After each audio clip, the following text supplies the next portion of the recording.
Halo sahabat pecinta channel Gus Baraja, tahukah kamu bahwa salah satu penyebab tidak terkabulnya doa disebabkan oleh luka batin yang masih kita rasakan sampai detik ini. Dan mungkin kamu sudah mencari solusinya, sudah belajar ilmunya, tetapi sampai detik ini juga kamu belum mendapatkan solusinya dan luka batin tersebut masih sangat terasa. Kita tahu bersama bahwa luka batin efeknya sangat luar biasa. Masalah demi masalah hadir dalam hidup kita disebabkan oleh luka batin. Untuk itu, saya mengajak kamu semuanya untuk mengikuti seminar healing, seminar luka batin yang saya adakan secara online, dan kamu di sana akan diajarkan bagaimana caranya menyembuhkan secara mandiri dan juga mendapatkan terapi langsung dari saya. Segera daftarkan diri kamu. Untuk mendaftarannya hubungi nomor telepon yang tertera di layar monitor kamu. Dan buat kamu yang ingin belajar secara total dengan durasi yang cukup panjang agar keilmuannya totalitas kamu pahami, ada kelas eksklusif dan kelas 1 tahun yang sudah saya selenggarakan. Segera daftarkan diri kamu agar kamu bisa mendapatkan pembelajaran yang lebih komplit. Kamu akan mendapatkan materi, kemudian juga mendapatkan audio terapi yang sangat kamu butuhkan, serta kamu juga akan mendapatkan bimbingan dari saya dengan pertemuan berkala. Silakan langsung hubungi nomor telepon admin yang tertera di layar monitor kamu dan ikut andil dalam proses pembelajaran menuju kesuksesan. Assalamualaikum warahmatullahi wabarakatuh. Alhamdulillahirabbil alamin, asyhadu an la ilaha illallah wa asyhadu anna Muhammadar Rasulullah. Allahumma shalli ala sayyidina Muhammad wa ala ali sayyidina Muhammad. Jangan lupa selalu dawamkan syahadat, kemudian sholawat syahadat minimal sejumlah umurmu. Kemudian sholawat sebanyak mungkin, sesempat mungkin, dan sesenang mungkin. Seharian penuh. Saat ingat, jangan lupa sholawat. Insya Allah akan menjadi wasilah dikabulkannya semua doamu dan semua harapanmu. Bahkan bisa dijadikan penyembuh atau obat untuk luka yang ada di hati. Baik teman-teman, senang sekali bisa menjumpai Anda, membersamai Anda, dan menemani Anda dalam setiap waktu, tengah hari dan malam hari. Tujuannya adalah menemani kamu saat gelombang otak itu berada di alfa, dan mestinya semua ilmu itu masuk ya, semestinya semua ilmu itu menembus bawah sadarmu dan tersimpan rapi, kemudian teraplikasi dengan sendirinya. Nah, kali ini saya akan bahas tentang mengapa sih selama ini sudah mengamalkan sesuatu, sudah ibadah baik banget kelihatannya, tapi doa tak kunjung jua terjawab, doa tidak terkabul juga. Sebenarnya disebabkan apa sih? Padahal banyak para ustadz yang memberikan saya ijazah, memberikan saya amalan, saya sudah baca, tetapi tidak membuahkan hasil yang baik sampai detik ini. Salahnya di mana? Salah ustadznya kah? Salah amalannya kah? Atau salah Tuhan kah? Atau salah apanya? Ya jelas salahnya berada di kita sendiri. Kenapa saya bisa jawab seperti itu? Karena apapun yang datang ke dalam kehidupan kita itu hasil dari apa yang kita pikirkan, ucapkan, dan rasakan. Jadi sebenarnya bukan dari eksternal yang terpenting itu. Dan harus paham juga amalan itu maksudnya apa. Nanti saya akan jelaskan, maka simak videonya sampai selesai ya. Yang jelas, yang pertama kali salah adalah mindset kita. Jangan telan mentah-mentah. Ketika ada seorang ustadz di YouTube, siapapun mereka yang memberikan amalan, itu sebenarnya masih banyak yang harus dijelaskan oleh beliaunya, tetapi beliau tidak punya cukup waktu, tidak punya banyak waktu untuk menjelaskan itu secara gamblang. Itu pentingnya berguru. Jadi tidak bisa kalau kita salahkan ustadznya, salahkan amalannya, bukan. Karena boleh jadi ada amalan yang sama dengan 2 atau 3 orang mengamalkan, ada salah satu yang berhasil, keduanya tidak berhasil, dan 2 orang lainnya nggak berhasil. Maksudnya, kira-kira amalannya yang salah atau apanya yang salah? Yang menyampaikan tidak salah, amalannya tidak salah, mindset kita ini yang salah. Karena sebenarnya amalan itu bukan mengabulkan, amalan itu membenahi hati kita. Dengan harapan ketika kita mengamalkan sesuatu, timbul sebuah keyakinan by proses ya, keyakinan kepada Allah. Jadi amalan itu adalah wasilah, jalan. Jangan sampai kita ini malah bertuhankan kepada amalan. ketergantungan pada amalan dan meyakini bahwa ketika saya tidak mengamalkan ini nanti tidak terwujud hal seperti ini. Nah, ini kan sebenarnya kufur kecil yang kita rasakan. Jadi kita menomorduakan Allah, menomorsatukan amalan. Nah, cara bijaknya seperti apa?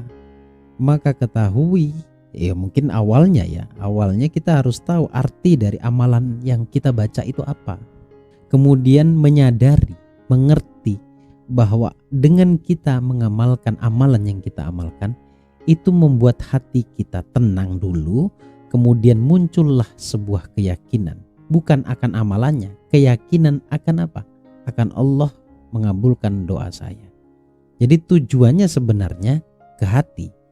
Hati terbenahi, baru hati terkoneksi pada ilahi.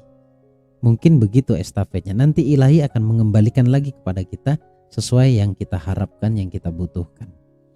Jadi jangan kepleset ketika kamu mengamalkan sesuatu. Nah, mungkin jadikan saja penjelasan saya maksudnya adalah pelengkap buat para ustadz yang sudah memberikan amalan kepada kamu. Saya yakin ini pertanyaan banyak orang. Bahkan sudah merasa ibadah, ngamalkan sesuatu, bla bla bla sudah baik, bahkan sudah sedekah. Lalu timbul pertanyaan, kenapa gak ada feedback, gak ada impact sama sekali ya? Mulailah kita menyalahkan si A, si B, menyalahkan, ya mentoknya malah menyalahkan diri sendiri yang pada akhirnya labeling ya, melabel diri sendiri. Merasa salah itu boleh, tetapi jangan selalu kau salah-salahkan dirimu. Karena kasihan, dirimu ini butuh dikasihani oleh dirimu sendiri. Nah, balik lagi jawaban saya untuk kenapa sudah ibadah, sudah mengamalkan sesuatu, bahkan membaca sholawat, tetapi terkesan tidak terkabul. Ada dua hal di sini. Bisa salah mindset atau kitanya yang tidak peka pada pengabulan Allah. Ya, awas, hati-hati. Kitanya yang tidak peka terhadap pengabulan dari Allah. Allah mau memberlakukan satu kalimatnya, yaitu ketika engkau bersyukur nanti akan kutambah.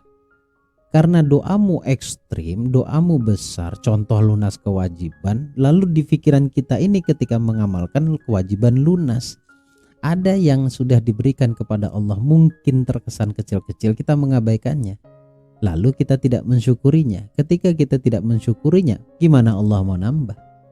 Mau nambahkan rezeki kita? Allah tidak akan mengingkari kalimatnya sendiri. Karena setelah la in syakartum la azidannakum, Allah berlakukan wala in kafartum inna adzabi lasyadid. Nah, ini tidak akan nambah, rezekimu tidak akan nambah kalau engkau tidak bersyukur. Nah, kita fokusnya pada yang besar sehingga kita mengabaikan yang kecil-kecil. Ini kecelakaan cara berpikir sebenarnya. Jadi sebenarnya bukan amalannya yang salah. Cara pandang kita terhadap amalan itu yang kurang tepat. Jadi, kalau saya pribadi, saya mengamalkan sesuatu itu, saya mengharuskan diri saya yang saya haruskan, bukan Tuhan ya. Saya mengharuskan diri saya itu untuk enjoy dalam mengamalkan, bukan dengan tekanan. Walaupun memang ada beberapa perintah, kalau kamu punya masalah, amalkan ini sekali duduk sekian banyaknya. Ada yang seperti itu, tetapi afdol, ini jangan ditabrakkan ya.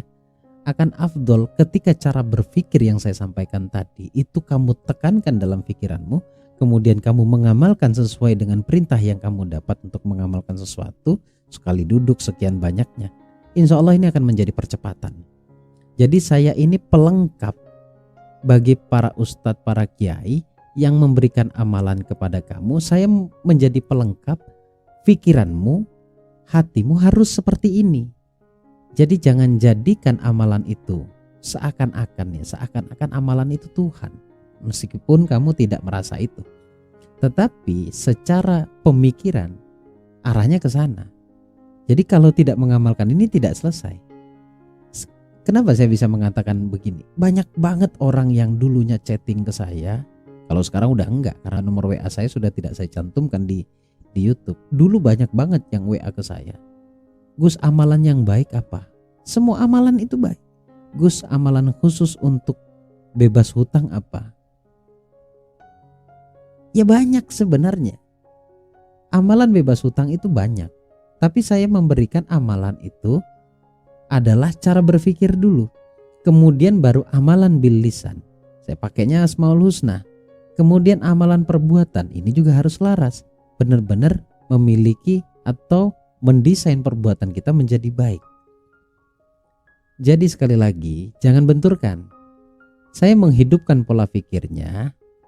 Para ustadz memberikan amalan tujuannya adalah menghidupkan spiritualitasmu, spiritual, keyakinanmu. Tujuan amalan adalah agar kita yakin. Yang tadinya kita down secara vibrasi, yang tadinya kita tidak yakin kepada Allah, ragu karena adanya banyak masalah, adanya banyak tekanan di dalam diri, di dalam hati. Dengan amalan ini tujuannya Allah tenangkan dulu hatinya. Ya, walaupun tidak bisa saya pungkiri, yang namanya amalan, jangankan amalan loh ya. Kata-kata yang sederhana yang sering kita ucapkan itu saja memiliki energi. Bagaimana dengan amalan?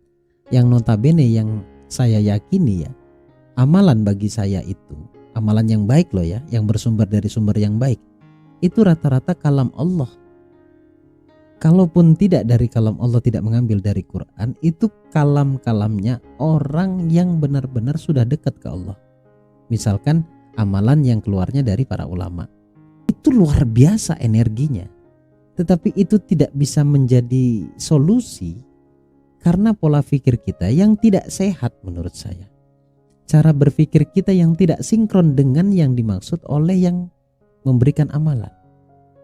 Nah, sekali lagi, boleh jadi para ustadz, para kiai ketika menyampaikan ini amalan untuk ini, untuk ini, untuk ini, karena beliau tidak punya banyak waktu untuk menjelaskan itu secara gamblang. Karena sepanjang yang saya tahu, kalau sifatnya amalan khusus itu harus ada ijazah. Nah, ijazah ini kan bertemu dengan gurunya. Ketika bertemu dengan gurunya, ada doa yang terus akan mengalir di sana. Ada ridho di sana, ada perizinan di sana. Sepanjang yang saya tahu. Karena sekarang masih banyak nih saya lihat beredar di channel YouTube konten-konten yang baca ini begini, baca ini begini, manfaatnya begini, tanpa memberitahu terlebih dahulu dari mana sanad dari amalan tersebut. Karena kita punya banyak masalah, pengen cepat selesai, kita telan mentah, kita amalkan. Akhirnya karena tidak paham, Allah belum ijabah doanya, timbullah sebuah kekecewaan. Ekstrimnya bilang amalan ini amalan bohong. Nah, ini kan efeknya jadi tidak baik. Efeknya jadi tidak baik. Itu kenapa saya menjelaskan ini secara gamblang. Saya rasa ini sudah cukup lengkap. Mungkin kesimpulannya begini. Pahami dulu artinya. Pahami dulu arti dari amalan yang kamu dapat. Setelah kamu paham artinya, baru kamu amalkan. Atau sebelum kamu mengamalkan, mindset kamu ditata dulu. Jangan hanya bertujuan mengamalkan ini agar doa saya dikabulkan. Bukan. Ya. Ini dekatnya nanti kita malah bergantungnya pada amalan. Amalan tersebut, amalan yang kamu amalkan ini tujuannya adalah membuat hatimu itu yakin ke Allah. Ya, membuat hatimu yakin. Jadi wasilah. Amalan itu adalah sebuah sebab, sebuah jalan. Dimana ketika kita mengamalkannya secara istiqomah berulang, makanya ada berapa kalinya ketika mengamalkan sesuatu, itu tujuannya adalah untuk terbentuknya di dalam hati, yaitu keyakinan. Jadi nggak bisa bim salah bim, tetap semuanya by proses. Kalau besoknya tiba-tiba setelah mengamalkan hari ini besok dapat keajaiban, oh itu bicara berbeda ya, bicara keajaiban. Saya sangat percaya tentang keajaiban, bahkan saya melabel seminar saya dengan rahasia keajaiban doa. Tetapi saya bicara konteks umumnya, butuh repetisi, butuh pengulangan. Agar apa? Keajaiban demi keajaiban itu benar-benar kita pahami polanya. Oh iya, karena saya begini, saya mengamalkan ini, hati saya menjadi tenang. Secara psikis saya menjadi tenang, walaupun banyak tekanan masalah, tetapi saya lebih tenang. Itu kenapa saat tenang jangan lupa berdoa. Jangan larut, jangan masuk pada zona nyaman melulu. Jangan terus menikmati kondisi tenangmu, tetapi juga sembari kamu tenang, maka berdoalah, bermunajatlah ke Allah. Insya Allah saya yakin perubahan demi perubahan akan kamu dapat. Semoga bermanfaat. Selamat praktek teman-teman dan selamat memahami. Insya Allah ini ahanya. Saya Bagus Baraja, Al-Fakir Ad-Dhaifillah. Assalamualaikum warahmatullahi wabarakatuh. Allahumma sholli ala sayyidina Muhammad.